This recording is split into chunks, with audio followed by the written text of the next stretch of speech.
Bienvenue sur Women TV Talk Show, la télévision de la femme, mais aussi la télévision des Camerounais dans l'ensemble, la télévision qui promeut l'entrepreneuriat. Et justement, parlant d'entrepreneuriat, aujourd'hui, on est avec Monsieur Simon Épée. Monsieur Simon Épée est non seulement auteur, mais également coach en entrepreneuriat. Et justement, il a sorti un ouvrage qui s'intitule « L'urgence de vendre en Afrique ». L'urgence de vendre en Afrique a été pensée pour résoudre un ensemble de problèmes rencontrés dans le domaine de la vente, principalement en Afrique, parce que la plupart des Africains, des Camerounais ont tellement de lacunes qu'il a eu le souci de résoudre. On lui dit bonjour et bonjour à vous, messieurs. Bonjour Aurélie. D'accord. Vous allez bien, j'espère? Je vais très bien. Aujourd'hui, justement, on va parler de cet ouvrage. Vous avez dit il sera officiellement disponible sur le marché le 24 août, c'est bien ça? J'ai envie de savoir pourquoi l'urgence de vendre. Pourquoi? Qu'est-ce qui rend justement ce besoin si urgent? Alors, l'urgence de vendre est née de 25 ans d'expérience en entreprise. Près de 30 pays visités dans le monde entier. Et nous nous sommes rendus compte que l'Afrique est un continent dans lequel le sous-sol est très riche, mais le sur-sol est très pauvre. Alors la problématique ne se situe pas au niveau de la production seulement, mais c'est surtout comment valoriser cette production, comment vendre. D'accord. D'où l'urgence de vendre. Ok, mais avant de passer à la question suivante, je vais vous poser une question qui découle de ce que vous avez dit. Est-ce que vous avez pensé réellement que les Africains ont un souci à vendre? Et qu'est-ce qui vous a fait penser cela? Alors, ce que vous devez savoir, Aurélie, beaucoup d'entre nous, nous pensons que faire un échange entre un produit, un service et de l'argent, c'est vendre. Et c'est pour ça que quand vous regardez les cités africaines, camerounaises ou les autres pays, vous vous rendez compte que tout le monde a l'impression de vendre. Mais comment est-ce que nous vendons? Qu'est-ce que nous gagnons? Si vous regardez le coût auquel nous vendons nos produits par rapport à leur véritable valeur, on se rend compte qu'on ne sait pas vendre. Parce que lorsqu'on voyage avec le même produit, une fois qu'il est revenu chez nous, il nous revient 10 fois, 20 fois, parfois 100 fois plus cher. Et on achète. Et on achète bien évidemment. Donc ça veut dire que chez nous, on doit être formé à vendre, pas à échanger un bien ou un service contre de l'argent. Vous évoquez un paradoxe, donc un continent riche, mais qui ne monétise pas, je veux le dire, assez ses richesses. Pouvez-vous nous donner un exemple concret qui parle à tout le monde? Aurélie, les exemples sont légion. On peut parler du poivre blanc de Penja. On peut parler du coltan en RDC. On peut parler de l'uranium au Niger. On peut parler du cacao, on peut parler du café, on peut parler du bois en Afrique. On peut parler de beaucoup de produits. Vous pouvez vous imaginer, tous ces produits partent de chez nous à un vil prix, mais nous reviennent transformés, multipliés, le coût multiplié par 10, par 20, par 100. Le coltan, qui est une matière pour nos téléphones, est pris en RDC à un prix dérisoire. D'ailleurs, les zones dans lesquelles ce produit est pris, c'est des zones qui sont misérables. Les personnes là-bas croupissent dans la misère. Pourtant, tout le monde utilise cette matière dans son téléphone. Donc, imaginez que nous sachions valoriser ce produit seulement. Prenons l'uranium au Niger, prenons le cacao chez nous. Jusqu'à il n'y a pas longtemps, le kilogramme du cacao était à 950 francs. Au Cameroun, il a atteint des petits pics jusqu'à 5 000 et tout le monde était heureux. Mais aller en Afrique de l'Ouest, il n'atteint pas 1000 francs. Alors le problème, c'est quoi? Nous ne savons pas vendre. Pourquoi au Cameroun, on est à 5 000 et en Côte d'Ivoire, on est à 1000 francs? N'est-ce pas le même cacao? N'est-ce pas la même matière première? Alors que se passe-t-il? Nous avons besoin de comprendre la vente d'une autre manière. Parce que si on ne le fait pas et on continue de faire la vente comme elle nous a été enseignée depuis longtemps, on sera perdant. Pourquoi les autres se développent avec nos produits et nous, on continue de croupir dans la misère? L'urgence de vente s'inscrit dans cette perspective-là. Mais est-ce que pour les produits que vous avez mentionnés, oui, est-ce que pour ceux-là en particulier, le problème ne réside pas principalement dans le fait que ce ne soit pas nous qui fixons nos prix? Alors, lorsque vous avez un produit, entre vous qui produisez et celui qui en a besoin, entre vous deux qui doit fixer le prix? Ben, clairement, celui qui produit. Voilà. Mais pourquoi nous ne fixons pas le prix? Parce qu'on ne sait pas négocier. En fait, on ne connaît pas la valeur de ce que nous avons. Oui. Si vous ne connaissez pas la valeur de ce que vous avez, on va vous l'acheter à vil prix. Effectivement. L'Afrique a besoin de comprendre comment on vend. Je voudrais vous poser une question. Nous utilisons tous des plateformes, nous utilisons des téléphones qui viennent d'ailleurs. En Afrique, c'est 1,5 milliard de personnes. Tout à fait. Vous pouvez me donner le nom d'un produit africain qui se vend ailleurs et qui est acheté par les autres? Transformé, non. Pas du tout. Il n'y en a pas. Vous pouvez me donner le nom d'une plateforme africaine qui domine le marché européen, asiatique ou américain? Non. Chez nous, on a tous ces produits qui viennent d'ailleurs. Alors, nous devons apprendre. Ce n'est pas que nous n'avons pas l'intelligentsia ici. Nous avons tout en Afrique. Oui. Tout. Mais on ne sait pas valoriser ces choses. Donc, l'urgence de vendre, c'est vraiment une réponse ou un appel à ce que chaque Africain prenne conscience. Ce n'est pas une insulte que de dire que les gens prennent conscience. C'est pas comme s'ils ne sont pas conscients. Mais il faudrait qu'ils se réveillent, que les politiques se réveillent, que l'humain, que l'Africain se réveille. Que de dire c'est mieux ailleurs, alors que parfois, la solution peut partir d'ici. D'accord. Quelle est selon vous la conséquence directe de ce retard au niveau de la façon de vendre ou alors le manque de connaissances en ce qui concerne la vente en Afrique? La conséquence directe, c'est la misère. Directe, c'est la misère. Parce que nous ne dépendons pas, nous dépendons des autres et nous ne sommes pas maîtres de notre destin. Tout ce qui nous appartient est plutôt mieux valorisé par les autres et nous est revendu parfois 10 fois, 20 fois, 100 fois plus cher. Quelle que soit la matière, quel que soit le produit, c'est comme ça que ça se passe. Pourtant, chez nous, ce n'est pas que nous ne vendons pas. Oui. Quand vous allez dans nos cités, quand vous êtes dans les carrefours, vous voyez que les gens essayent de se battre dans les marchés. Effectivement. Mais comment est-ce que ça se passe là-bas? Ce qui se passe, c'est que parfois, celui qui est à la fin du processus, c'est celui que nous voyons. Mais celui qui est au début du processus, ce n'est même pas parfois un Africain. Donc, ce qu'il faut faire, c'est changer la donne.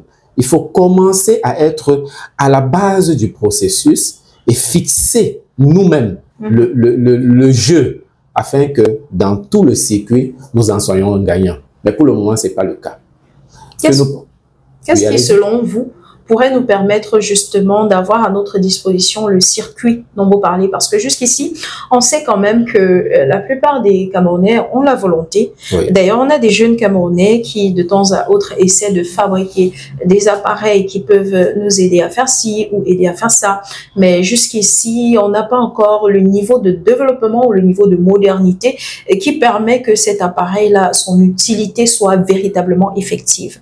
Comment est-ce que vous pensez qu'on puisse mettre sur pied justement la chaîne qui va lancer ce processus-là?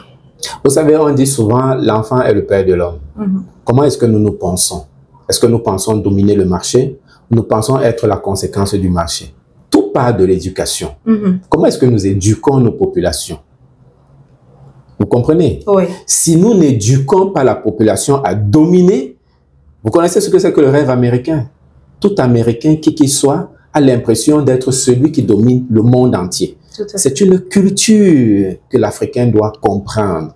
Pas être celui qui est dominé par les autres, pas être celui qui a peur.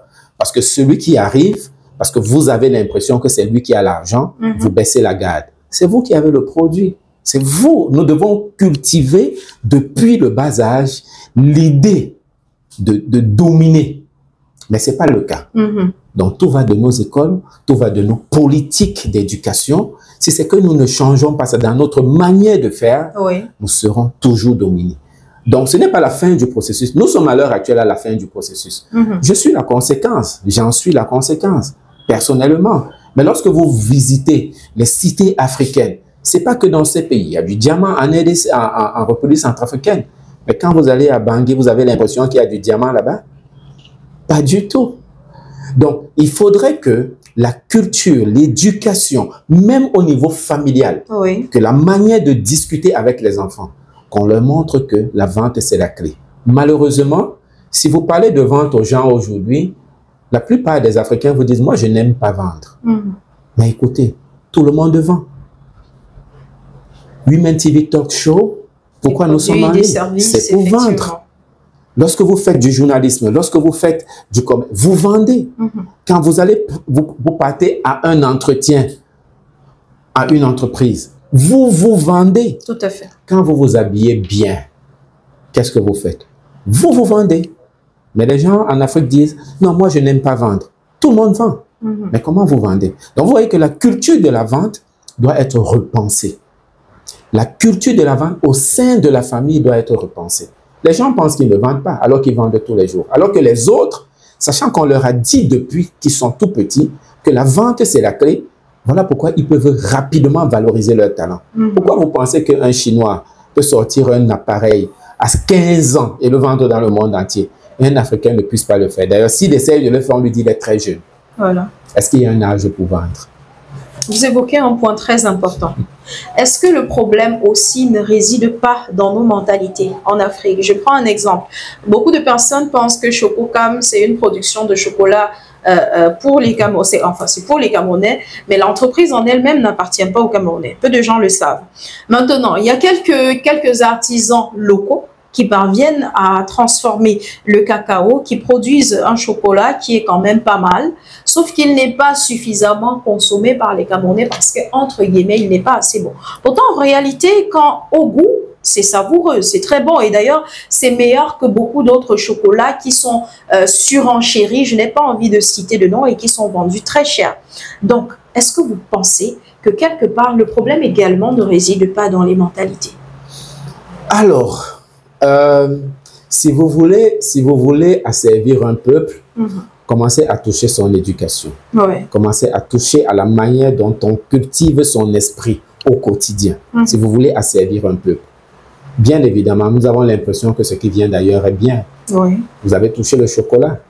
Nous avons une amie qui a mis en place un circuit de production et de transformation du chocolat à Yaoundé, Lise Claudia Tamé, qui est une chef d'entreprise aujourd'hui très intéressante en ce qui concerne la qualité du produit de chocolat, la transformation du produit de chocolat.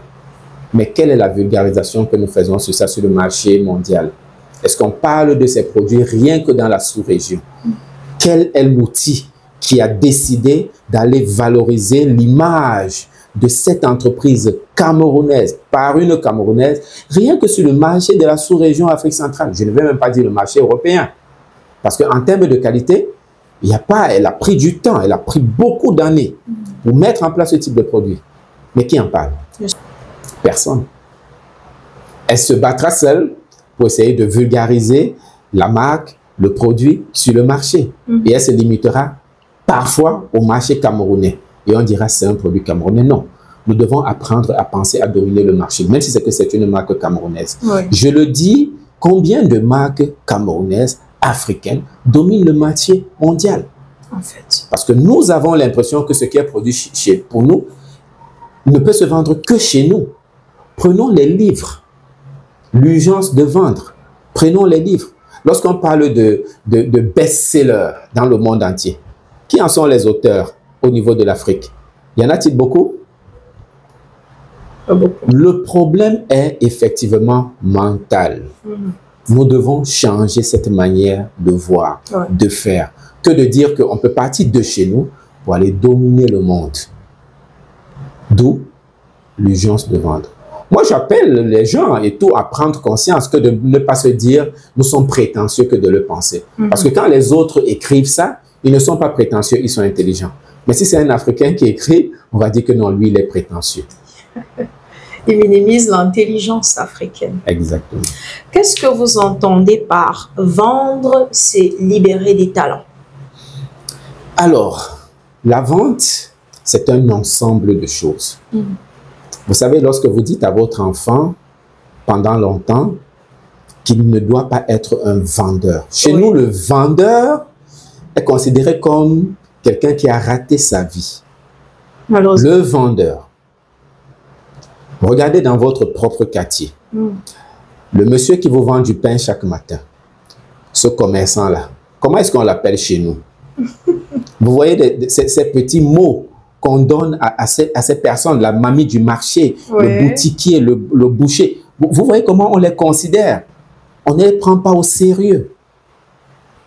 10 ans, 20 ans plus tard, c'est parfois ces personnes-là qui érigent des immeubles. Effectivement. Dans notre société.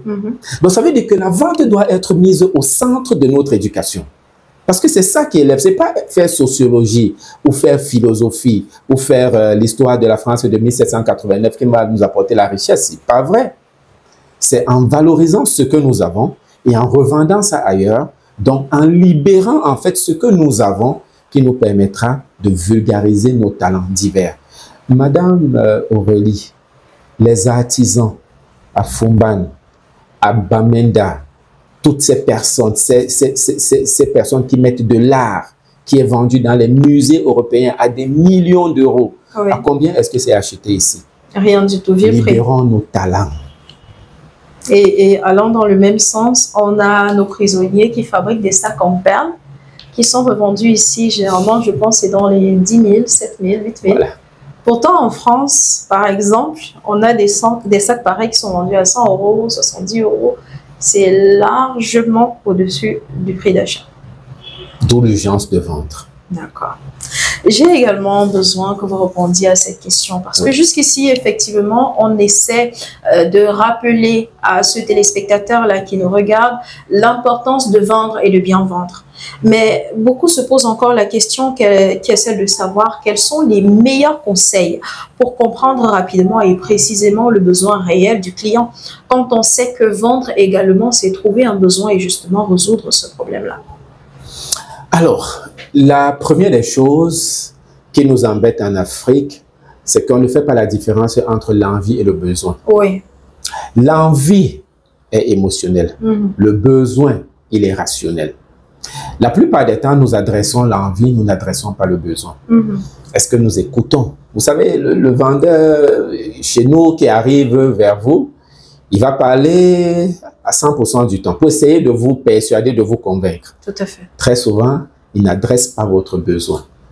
L'écoute active peut vous permettre justement de déceler le besoin de celui qui est en face de vous. Tout à fait. Et l'un des éléments qui peut justement permettre de comprendre comment le monde fonctionne, c'est d'écouter les besoins, pas les envies.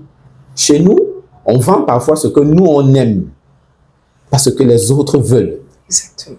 Regardez ce qui se passe chez nous. On vient prendre des matières premières chez nous, un arbre qui est planté dans une forêt. On vous dit, mais qu'est-ce que cet arbre-là fait là depuis 30 ans?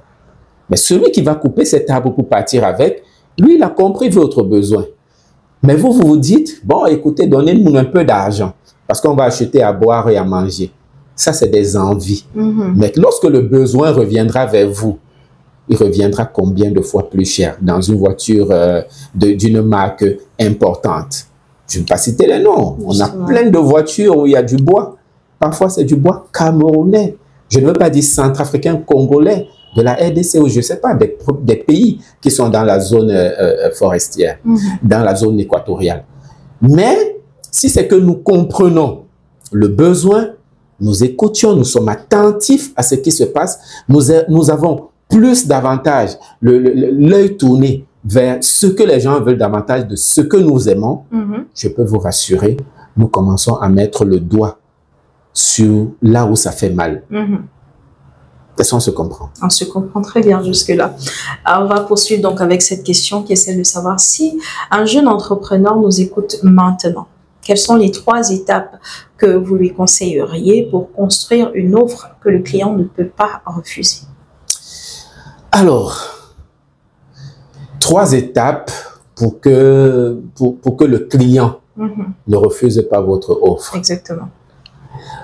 Il faut identifier les besoins, déjà. Parce que vous savez, si vous adressez les besoins du client, n'importe comment, il va accepter. Deuxième chose, il faut construire une offre irrésistible. Vous savez, nous avons des besoins immédiats, mais des besoins aussi incompressibles. La plupart des produits que nous tous nous utilisons se situent dans quel niveau de besoin? Très souvent, c'est des besoins incompressibles. Comment est-ce que nous allons faire pour communiquer avec tous nos téléspectateurs? de Women Talk Show de notre chaîne de télévision. Comment?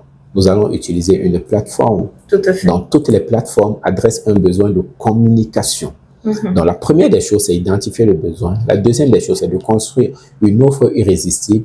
Et la troisième des choses, c'est de se rassurer que vous alignez un principe qui est très important en entrepreneuriat. Le volume et la masse. Si vous alignez les trois, bien évidemment, personne ne peut refuser votre produit. Personne. Il faut répondre aux besoins des clients. Donc aujourd'hui, regardez ce qui se passe dans le monde entier. Comment est-ce que les gens font pour faire des millions de dollars? Ils adressent tout simplement ces trois éléments. Tout juste. Ok. C'est vrai que jusqu'ici, on parle de répondre aux besoins. Oui. Et il est certain que si on répond aux besoins de quelqu'un, la personne viendra vers nous. Mais la vérité aussi, c'est qu'au-delà du besoin, il y a énormément de concurrence, énormément de personnes qui ont ce souci-là de répondre aux besoins du consommateur. Et donc, le consommateur, de son côté, est méfiant. Il ne sait pas lequel de toutes de toutes ces propositions répond réellement à son besoin ou répond efficacement à son besoin. Comment on fait? Quel est le speech, la position à adopter pour rassurer réellement le client? Alors, il y a trois phases. Il y a l'avant, il y a le pendant et il y a l'après. Nous, on appelle ça très souvent le suivi. Oui. Donc, il faut mettre en place des outils de suivi. C'est-à-dire que vous avez quelqu'un, vous informez assez des personnes sur ce que vous allez leur donner, vous leur donnez ce qu'il faut et vous vous rassurez que ce qu'il faut répond à leurs besoins. Ces trois éléments, lorsque vous regardez les produits qui nous sont proposés, respectez ces trois éléments. Parce que si d'aventure, vous ne donnez le produit que vous tournez le dos, vous ne rassurez pas que la personne a même, le besoin a été adressé, il ne reviendra pas vers vous. Carrément. Et très souvent, dans la plupart des cas, c'est ce que nous faisons. Lorsque vous entrez dans une grande surface au niveau de l'Afrique, au niveau du Cameroun, qui vous rappelle par la suite si c'est que votre produit vous a satisfait? Rarement. Personne. Ouais. Pourtant, ailleurs, vous voyez des programmes de fidélité. Vous voyez des relances. Ça se fait même sur les plateformes. Oui. Parfois, on vous envoie des petits messages pour vous rassurer que les personnes sont toujours... Il y a de nouveaux produits. Quelles sont les entreprises africaines qui mettent ces petits éléments sur pied?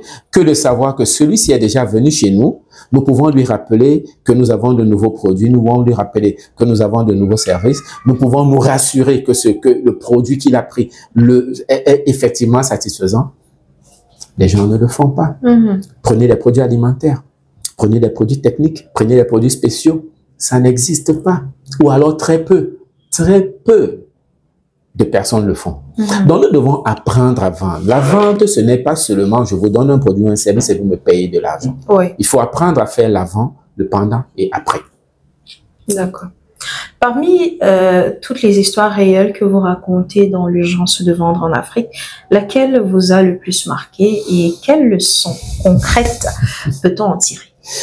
Wow, c'est une belle question parce que j'ai rencontré beaucoup de personnes, Fatou au Sénégal, Amadou au Niger, beaucoup de personnes à Douala, il y en a beaucoup. Et je peux vous rassurer que l'histoire de Fatou, par exemple, c'est quelque chose qui m'a inspiré parce qu'elle est partie de rien. Oui. Et c'est quelqu'un qui n'avait pas de moyens, mais elle a mis en place un système. Parce que si c'est que vous voulez comprendre comment les autres ont fait, on dit il n'y a rien de nouveau sous le soleil. Justement. Copier ce qui a déjà été fait. Très souvent, la mise en place de son système a au départ été fait au hasard. Mais c'est au fur et à mesure qu'elle se rendait compte que ça donnait des résultats qu'elle a renforcé son activité. Donc, moi, je pense que pour quelqu'un qui n'a pas eu une éducation particulière et qui ne s'y attendait même pas parce qu'elle est rentrée dans l'entrepreneuriat à cause d'une histoire tragique, le décès de son mari et tout.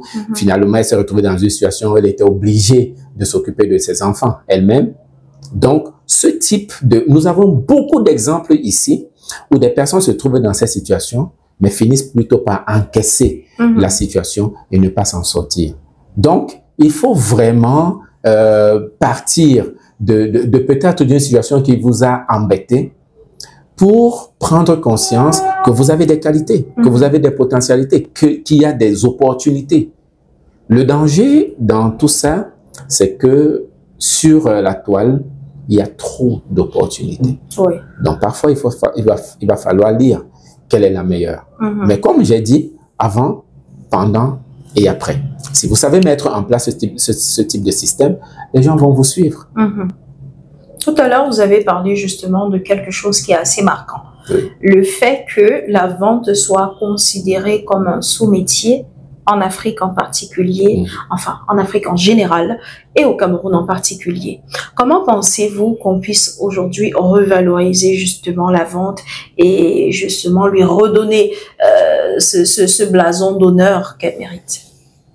Les programmes éducatifs, la manière de communiquer dans les familles. Combien de parents à la maison disent à leurs enfants que ton argent est dans la poche du voisin? Combien de voisins se rencontrent dans la rue sans même se saluer?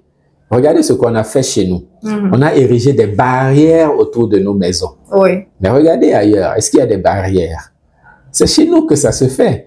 Et c'était à dessein. C'était pour justement montrer aux gens que vous n'avez pas à discuter avec l'autre. Mais moi, je vous dis, mon argent est dans votre poche, Aurélie. Je vous le dis. Il faut apprendre aux gens. Et chez les anglo-saxons, c'est beaucoup plus, c'est mieux prononcé. Ils ont des modules dans lesquels on leur apprend le other people's money. Chez nous, si on dit l'argent des autres, on a l'impression que c'est de l'arnaque. Donc, vous voyez que ça vient d'une manière de penser. Oui. Donc, sur le plan éducatif, il faut changer ça. Montrer à nos enfants que si tu veux être riche demain, tu dois apprendre à faire venir l'argent de l'autre dans ta poche. Parce que ton argent est dans sa poche. Donc, c'est vraiment un système d'éducation qu'il faut revoir. Regardez, chez nous, qui fait le commerce? Moi, je suis à Douala. Le plus démuni le plus souvent. Vous comprenez? Parfois, dans nos écoles, c'est l'enfant qui n'a pas réussi. Parce que celui qui est premier, les deuxièmes, la vente, non, c'est pas pour toi. Tu auras un grand poste dans l'administration. Voilà ce qu'on dit aux gens. Mais sans savoir que, même en faisant ses diplômes, en fait, il est en train de se préparer à vendre son talent. Mais en fait, on ne lui explique pas ça comme ça. Il faut expliquer aux gens de manière textuelle que ce qu'ils sont, ce qu'ils ont, devra être échangé contre une valeur. Et cette valeur-là, il faut les y préparer. Parce que la vente n'est pas un sous-métier. Pas du tout. Ailleurs, les programmes éducatifs se basent là-dessus. Lorsque les autres viennent vers nous, ils ne viennent pas vers nous pour nous faire bisounours. Non, non, non, non, non. Ils viennent prendre pour revaloriser ce que nous avons et nous le vendre 10 fois plus cher. Si lorsqu'on dit l'Afrique est le continent le plus pauvre, que les Africains sont pauvres, c'est amusant. Et vous voyez, nous, on intègre ça, alors que c'est faux. Comment est-ce qu'on prend chez nous ce qui coûte 10 francs, et lorsque ça revient, ça coûte 1000 francs, et on dit qu'on est le continent le plus pauvre? Ça n'a pas de sens. Justement. On arrive au terme justement de cette production. Et avant de partir, j'aimerais que vous nous donniez le conseil d'or. C'est-à-dire ce conseil-là qui va directement aller s'adresser à ce jeune homme, cette jeune dame qui souhaite se lancer dans la vente. J'aimerais lui dire que l'Afrique a tout. L'Afrique a tout. Sauf la vente. La vente, nous ne l'avons pas. Et c'est pour ça que nous avons mis sur pied l'urgence de vendre, qui est un livre dans lequel vous aurez des outils, vous aurez des éléments, vous aurez toute une procédure, vous aurez des stratégies pour vous permettre de quitter de là où vous êtes et pour pouvoir encaisser, comme les autres ont fait.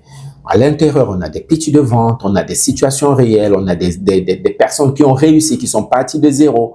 Parfois, on peut expliquer leur processus. Donc, tous ces éléments-là, c'est pour vous permettre, vous qui nous écoutez aujourd'hui, que de savoir que c'est possible pour vous, quel que soit votre âge.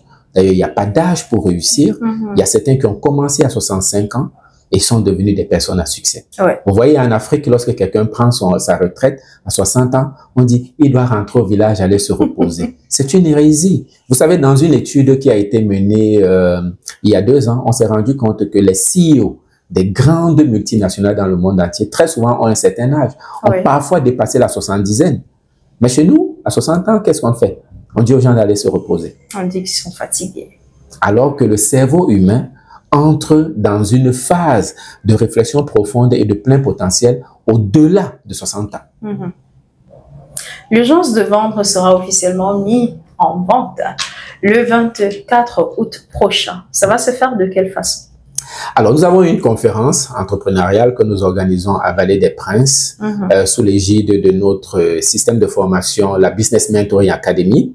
Et durant donc, cet événement, nous allons mettre en vente nos premiers livres physiques de l'urgence de vendre pour permettre à tout le monde d'en bénéficier. D'ailleurs, nous mettrons ce livre aussi sur les plateformes pour que ceux qui sont dans les pays à l'étranger puissent l'avoir. Ok.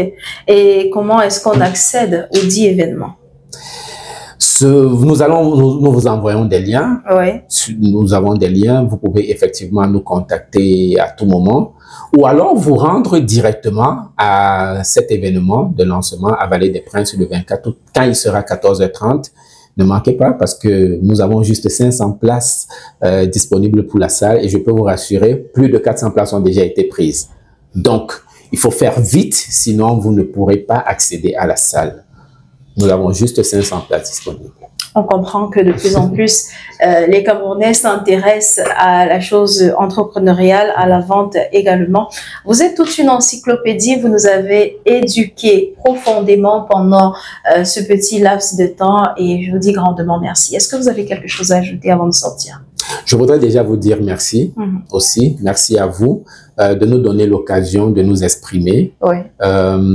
Ce qui est certain, c'est que ce ne sera pas la dernière fois que nous nous rencontrons. Moi, je voudrais effectivement participer autant que cela puisse se faire à le changement d'état d'esprit des Africains sur la manière de se comporter. Parce que lorsque nous voyons ce qui s'est fait depuis plusieurs années, on se rend compte, quand vous regardez la ville de Douala, est-ce que vous êtes satisfait de ce qui se passe?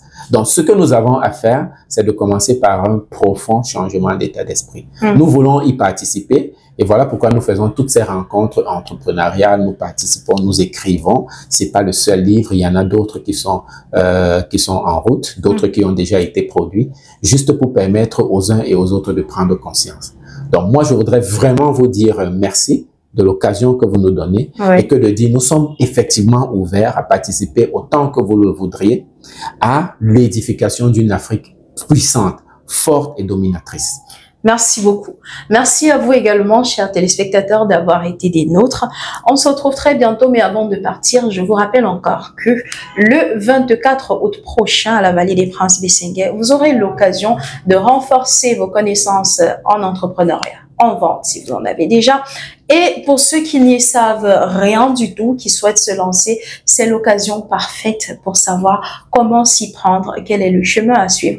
Et en bonus, vous pourrez vous procurer votre livre, L'urgence de vendre en Afrique, là-bas, ce jour-là. À très bientôt. Merci encore à vous, Monsieur Simon. Merci Aurélie, c'est moi qui vous dis merci.